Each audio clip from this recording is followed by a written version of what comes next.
SS films की हई कलाकार सुन नगे छौरी बना लेना भतार। एसएस फिल्म्स की हई कलाकार सुन नगे छौरी बना लेना भतार। चहिया से तोहरा के देखल है बहानी, चहिया से तोहरा के देखल है बहानी, उड़ गई नींदे हमर चैन करा। एसएस फिल्म्स की हई कलाकार सुन नगे छौरी बना लेना भतार। एसएस फिल्म्स की हई कलाकार सुन नगे छौरी बना लेना भतार। बना लेना भतार, बना लेना भतार। Music by Sugam Raja. Sugam Raja.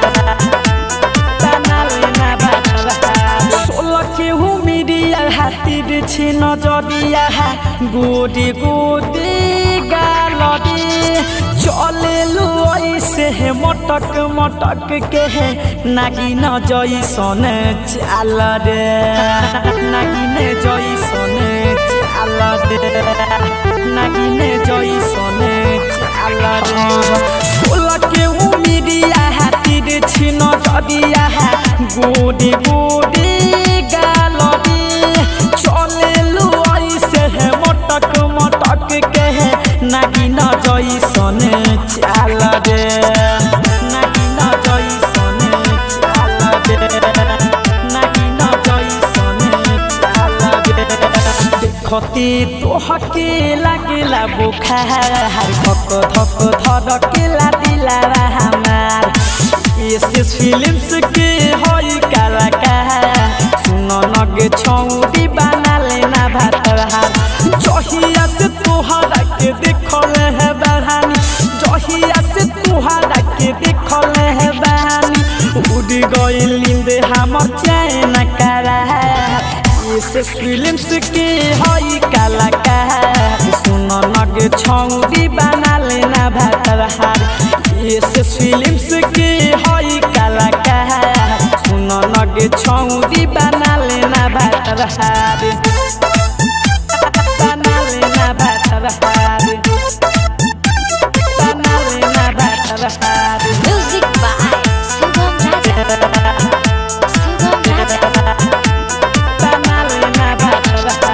High heel sandal मिनीस कहट में चले लू बाजार हो, तोहरे फेरा में रहत हारे हर जुन गीत कार हो, हर जुन गीत कार हो, हर जुन गीत कार हो।